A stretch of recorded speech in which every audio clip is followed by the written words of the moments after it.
And the first question I really want to ask both of you, actually, because we've got 3 languages involved here, is why not just write a straightforward biography of Annette? Why choose this epic verse? First of all, I want to apologize because of my not bad, but not so good English. And I want to thank you to come and for your interest.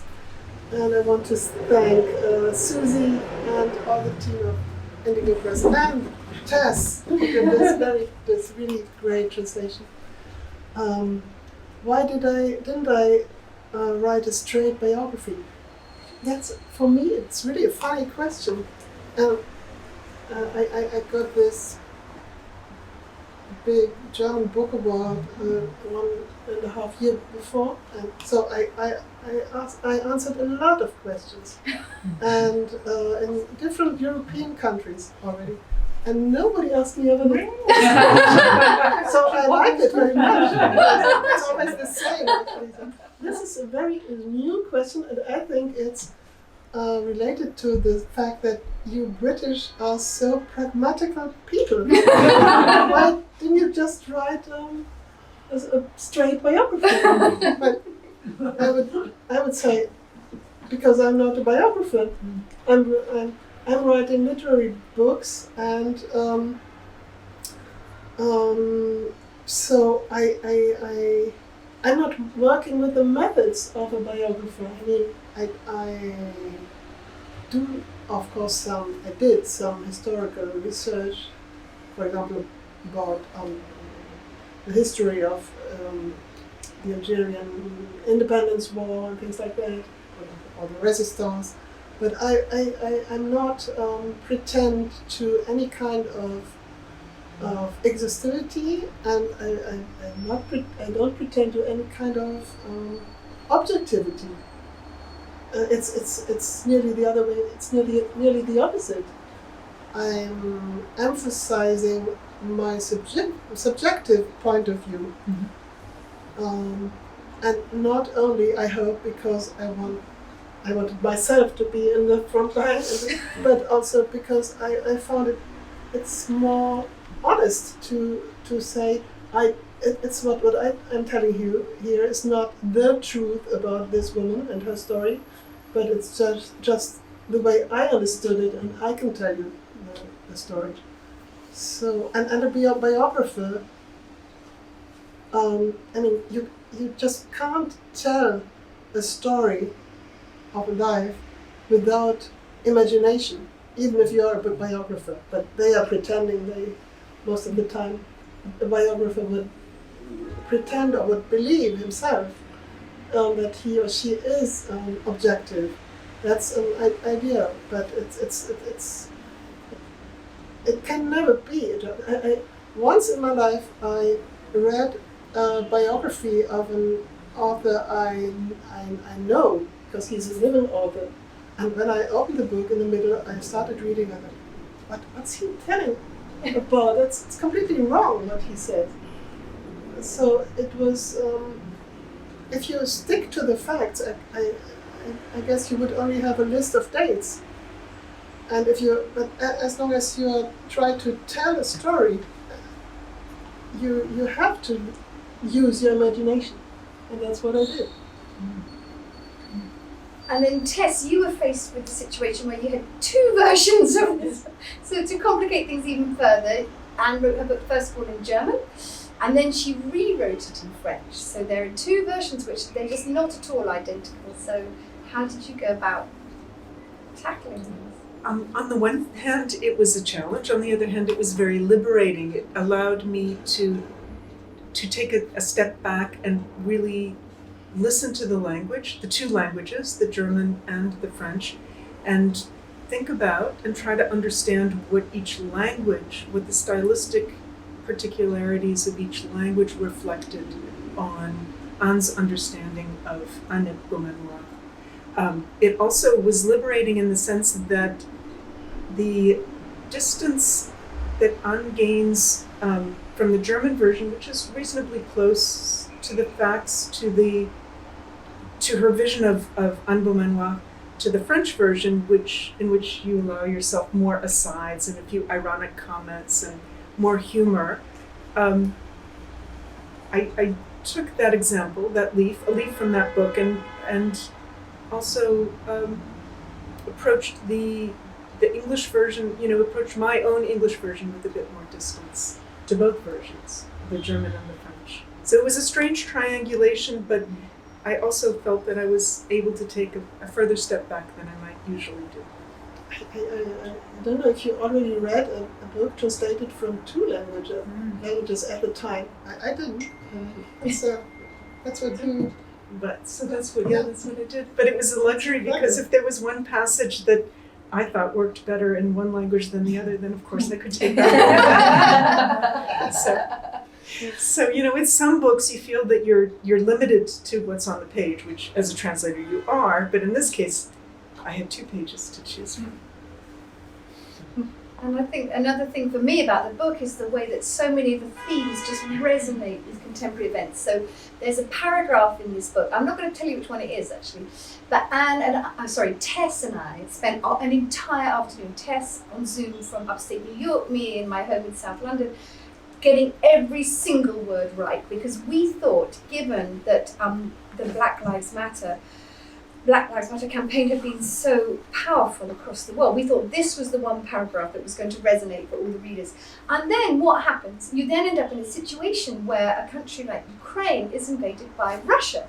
So all of a sudden we've got another strand of the book which is so important for us as readers, which is, what would you do? Could you imagine a Russian woman going to Ukraine and fighting on behalf of Ukraine because you were so ashamed of being Russian, for example? So then we thought, okay, maybe this is a really big theme of the book.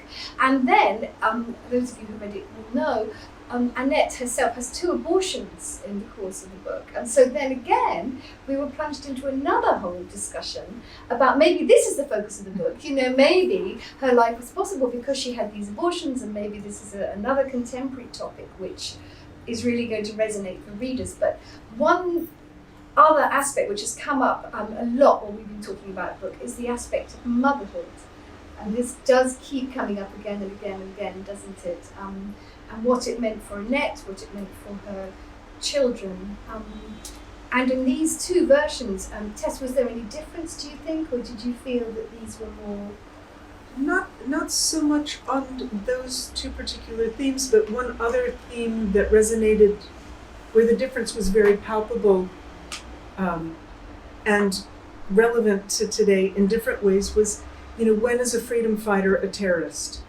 Because she is fighting for helping the cause of Algerian liberation, but she is exiled for decades because she's labeled a terrorist by the French government.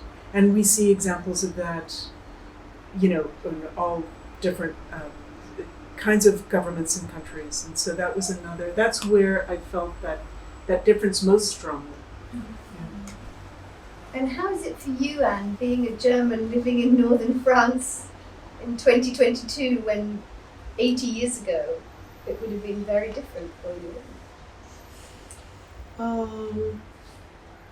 you? As everybody who goes living in another country, I guess you become much more aware of who you are and of your identity and the way people were looking on you. And people are looking on Germans in a way they would not always, but very often associate you with Nazism and with Nazi crimes and occupation in France. So I really tried to, for example, to lose my German accent first of all, but I don't know if I managed. But when I first came to Paris in the 80s, it was the first time I met Jewish people, because in Germany I grew up in a smaller town and there were no Jewish, but I didn't know any Jewish people, and I thought, actually when I was young, I thought we killed them all. And when I say we killed them, means, of course I knew that I didn't, but I felt that I had something to do with it still.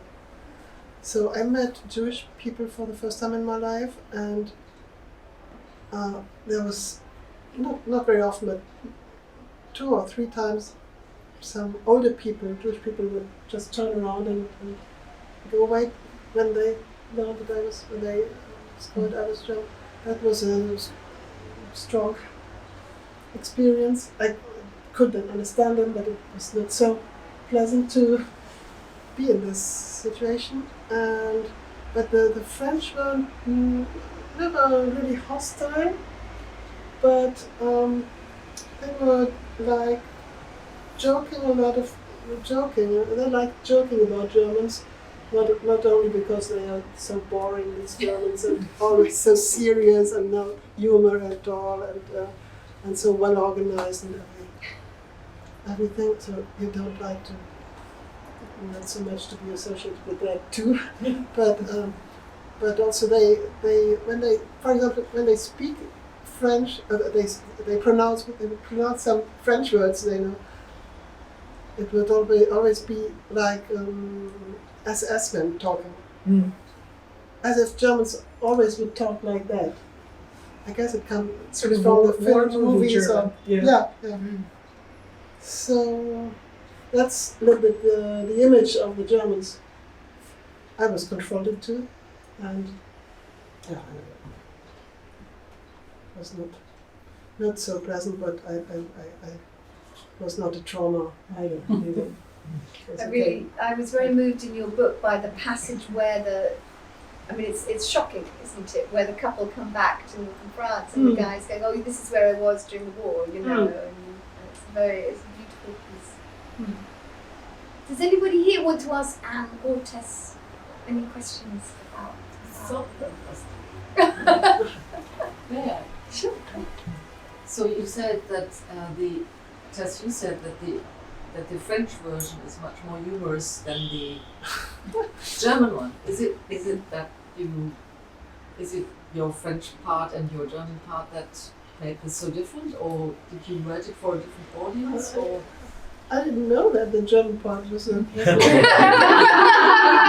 the French version, there are more asides, or there are jokes, about when the bells ring, whether it should be, because it's in Algeria, maybe the mezouin instead of the bells, but that's not in the German.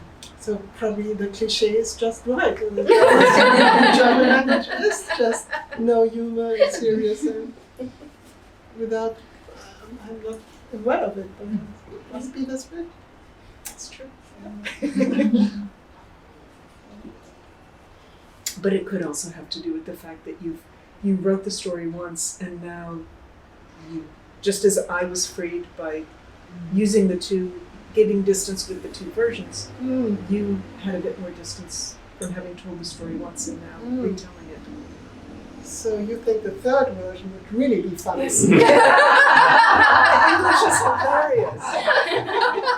Okay, guys, we got a good application here to make it hilarious. But English is a comedy.